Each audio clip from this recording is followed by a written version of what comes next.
Maintenant, nous arrivons donc au prix Turgot des ouvrages collectifs, qui a été donc publié sous la direction de Éric Brionne et qui s'appelle Le luxe original.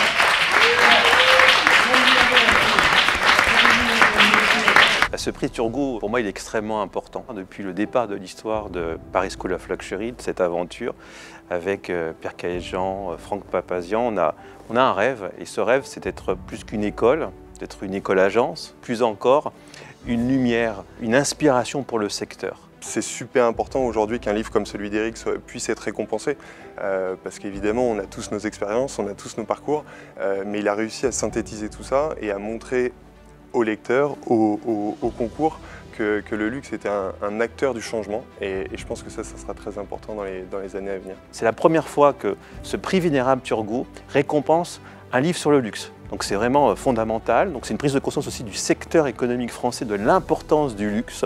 Et le fait d'être le premier livre sur le luxe récompensé par Turgot, c'est à la fois une grande fierté personnelle, collective, mais surtout une fierté pour Paris School of Luxury. Ce qui m'a vraiment beaucoup intéressée, c'est cette notion de collectif, d'avoir ces idées, ces inputs qui viennent de plein de personnes d'univers différents et de secteurs aussi très différents. Moi, mon chapitre, ça a été comment le luxe va faire sa résilience en faisant de l'événementiel différemment.